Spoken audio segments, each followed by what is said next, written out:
Hello, Neil and Buzz. I'm talking to you by telephone from the Oval Room at the White House. And this certainly has to be the most historic telephone call ever made. I just can't tell you how proud we all are of what you... For every American, this has to be the proudest day of our lives. And for people all over the world, I am sure they too join with Americans in recognizing what an immense feat this is. Because of what you have done, the heavens have become a part of man's world. And as you talk to us from the sea of tranquility, it inspires us to redouble our efforts to bring peace and tranquility to earth. For one priceless moment in the whole history of man, all the people on this earth are truly one. One in their pride in what you have done, and one in our prayers that you will return safely to earth.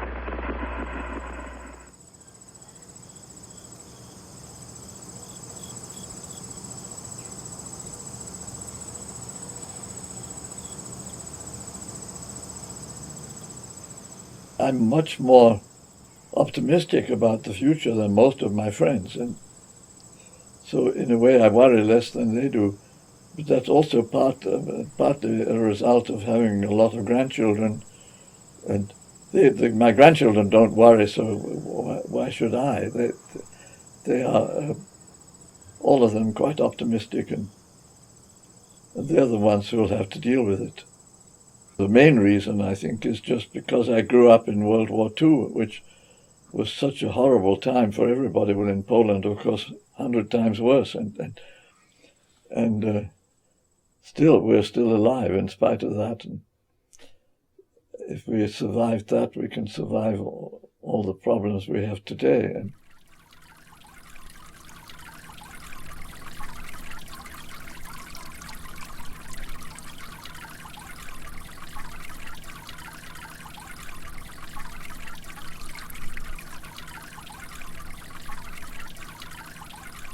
we really thought the situation was hopeless, and in the 1930s, in so many ways it was worse than it is now. The pollution was worse. I grew up in England, and everything was just black with soot, and it was really, and water was much worse quality than it is now, and the Thames was so polluted that the fish were all dead, and that's far better today. And economics was, of course, terrible. There was a depression even worse than now, with 25% unemployment, and then there was Hitler, and what we expected to happen in World War II was biological war with plagues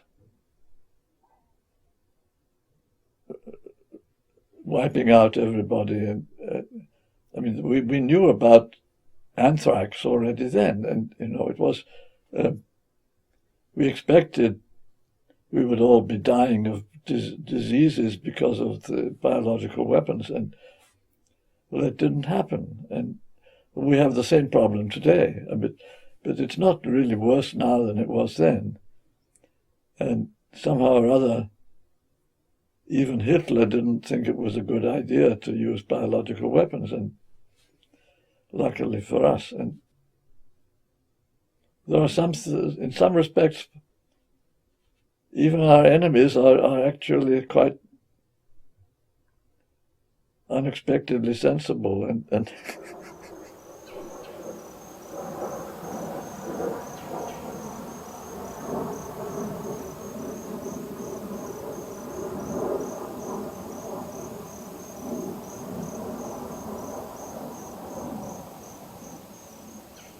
technology isn't ripe. It's sort of like the human genome. They put tremendous efforts into collecting the information. Now they don't know what to do with it. And the same is true of NASA. I mean, that they put tremendous efforts into building launchers, but they don't really know what it is they're going to launch, and it's not clear we have any understanding of what real space colonies are going to need. And I mean, one thing NASA did very well is to separate the science from the humans, and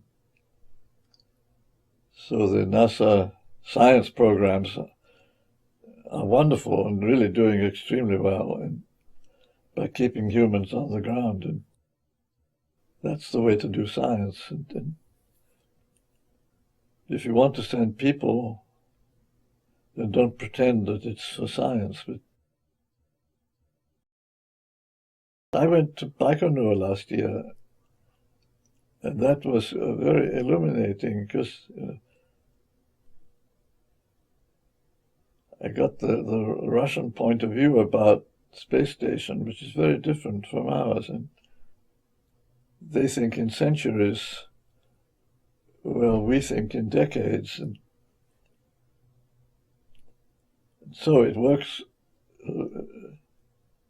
Each has its advantages. That if you talk about unmanned missions, we do much better, because that's then the 10-year time scale is just right, and for an unmanned mission, that's how long it takes, and you can do very good science. But if you want to do a manned program, making colonies or something of that kind, then it makes no sense at all. You're not going to do that in 10 years anyway. And so if you look at the Apollo program from this point of view, I mean, it was completely stupid to. And Kennedy decided to send a man to the moon and bring him back in 10 years. That was it. And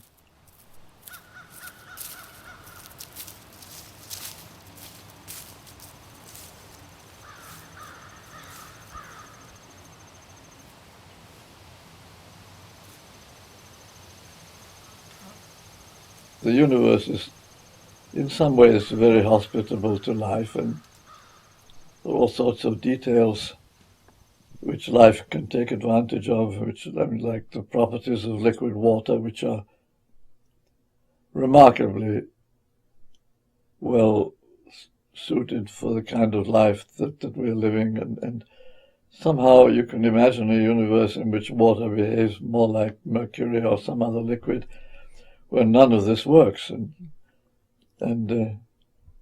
this water is a very strange and unusual substance, and so maybe that's part of the way things are designed, and so the mind is something that ultimately will grow to take over the universe, and we're about halfway through the evolution of the universe as far as we can understand it, and so there's still time for intelligent creatures, whether us or somebody else, actually to take over the organizing of the universe. And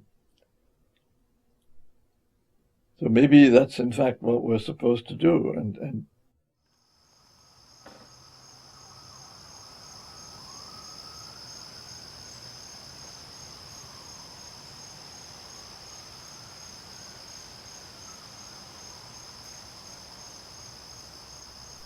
the world is full of mysteries,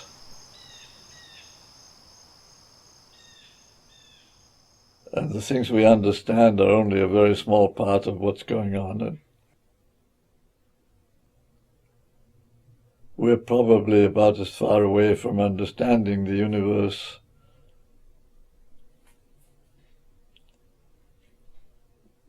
as an ant is from understanding calculus. And so, I mean, there's a huge gap between what we understand and what maybe is going on there. And My religion is sort of more like Hinduism, that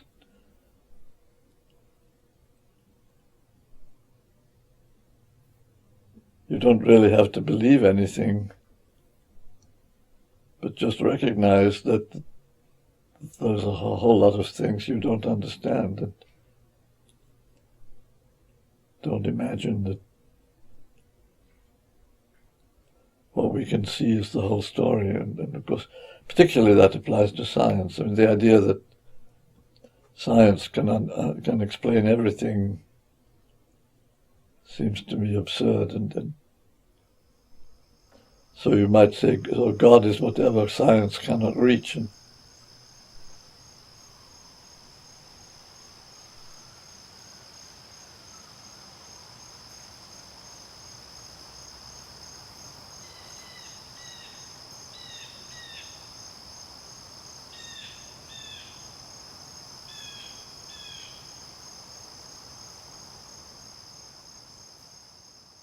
I was strolling on the moon one day in a merry, merry month of December. Now, May, when much to my surprise, a pair of bunny eyes.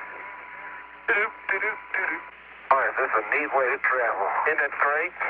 Dum-da-dum-dum-dum. Dum-da-dum-dum-dum.